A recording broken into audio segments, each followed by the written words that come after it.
Hello les amis, la famille du Bénin. J'espère déjà que tout le monde va bien, même si j'ai eu de vos nouvelles ce matin, pour la plupart. Comme discuté ce matin après la prière avec notre sœur Shalom, voilà, j'avais à cœur de commencer à vous donner des enseignements, des partages sur la prospérité selon Dieu. Parce que vraiment, ça fait un moment que ça me travaille et que je crois que le Seigneur veut vous libérer. Certes, ce pays du Bénin a sûrement été maudit par toutes les choses atroces voilà, que les habitants, que les dirigeants ont fait contre Dieu. Mais vous, aujourd'hui, vous n'êtes plus sous cette malédiction. Et c'est important de le savoir. Et je crois vraiment que si vous, en tant que chrétien, vous rentrez dans la bénédiction de Dieu et vous commencez à recevoir cette prospérité qui vient de Dieu, et ben là, vous pourrez vraiment attirer l'attention de beaucoup de personnes et montrer que votre Dieu est tout puissant. Donc voilà, c'est pour ça que j'aimerais qu'on puisse prendre ensemble des passages. Donc je vous fais cet audio. Je ne sais pas combien de temps ça va durer, mais ça vous permettra de l'écouter avec les frères et sœurs dans les différentes assemblées.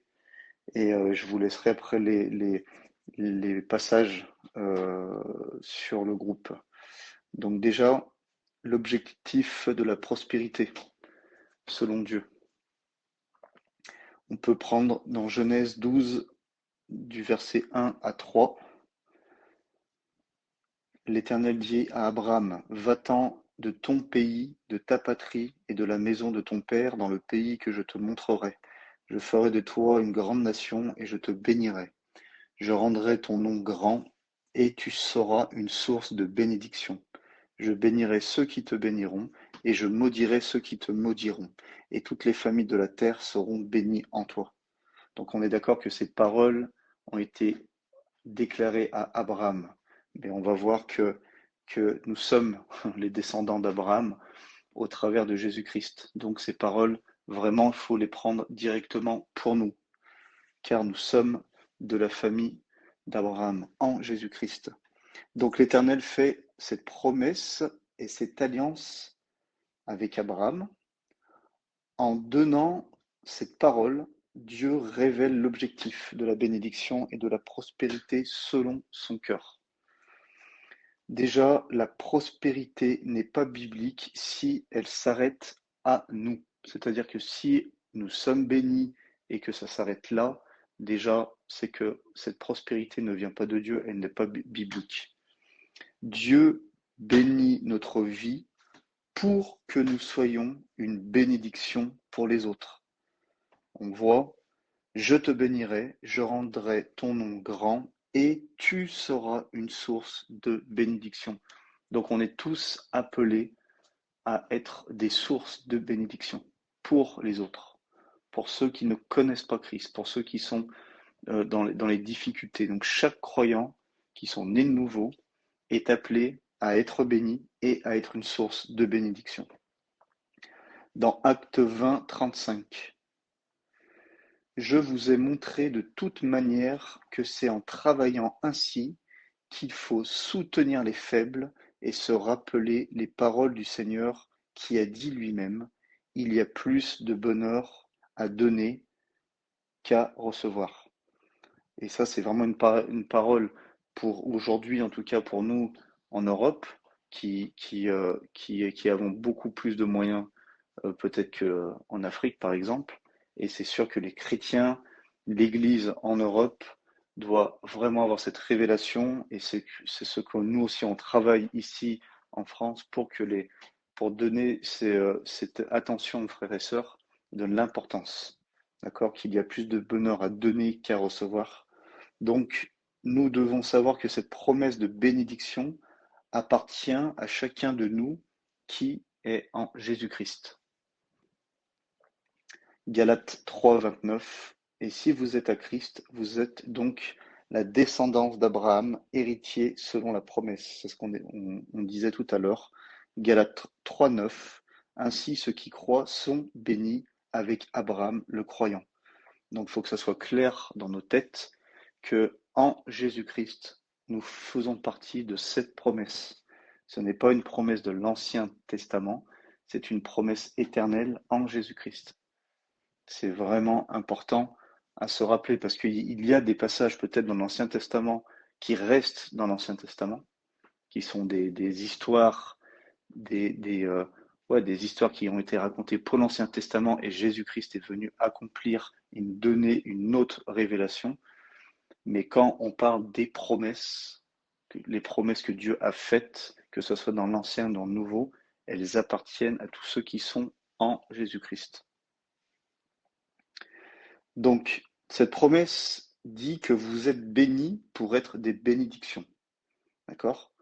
Donc, pour que cela fonctionne, comme je vous l'ai dit, soyez en Christ et dans la foi que la bénédiction vous appartient, à vous aussi. Elle vous appartient. C'est vraiment une question de foi. Dieu ne peut pas agir que par la connaissance. Il agit que par la foi. On peut avoir beaucoup de connaissances, mais si on ne croit pas, il n'y aura aucune action. Dieu est un Dieu qui est actif que au travers de notre foi. Lui, il a déjà tout mis en place, il a déjà donné toutes les bénédictions, l'héritage, les promesses, elles nous appartiennent, d'accord? Mais elles sont actives que quand on croit.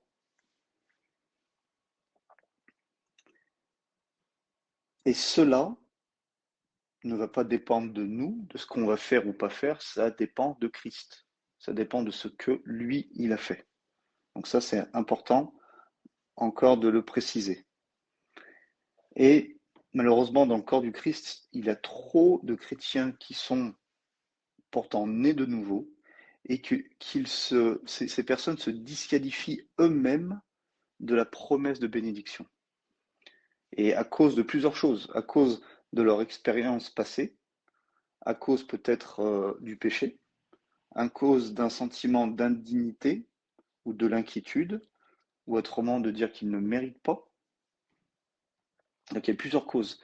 Et du coup, ce n'est pas Dieu qui nous disqualifie, mais c'est la plupart du temps, et même tout le temps, c'est nous-mêmes qui se disqualifient de cette promesse et de cette bénédiction que Dieu veut donner à tous ses enfants.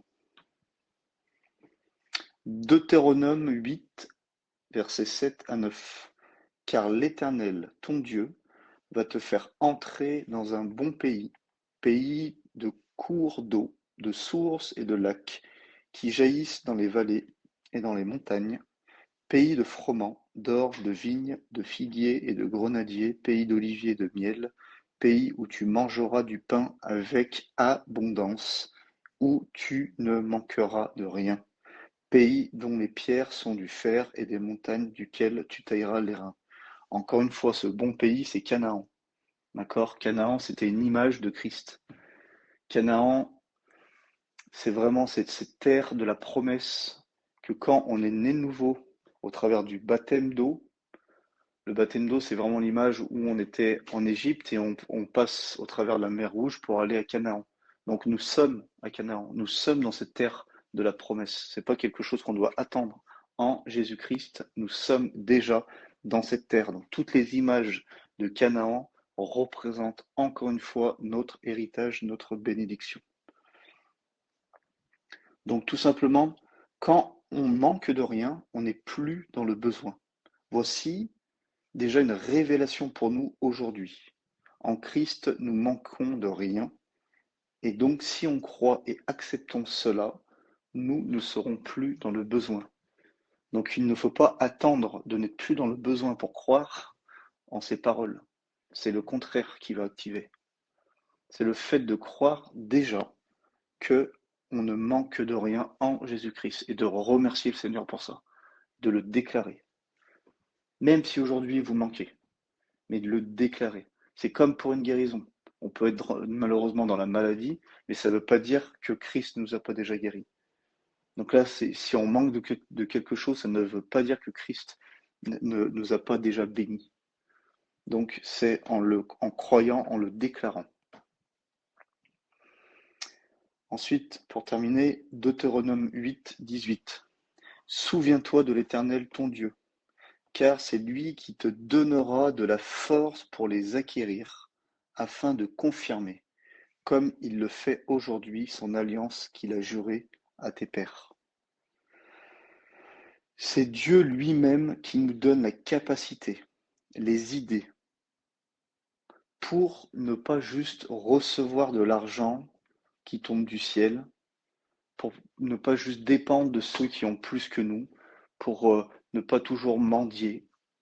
Il nous donne la capacité et la force de les acquérir.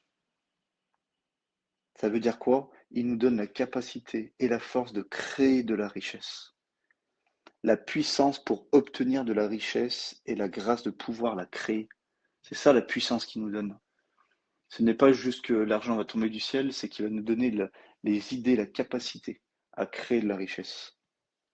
Donc ça ne veut pas dire qu'il faut travailler comme un fou, donc comme le monde, et de n'avoir plus le temps pour sa famille, pour soi, pour l'Église. Non, c'est pas ça. C'est juste de croire et de laisser les doutes. C'est comme toute chose. Le doute, ça annule la foi.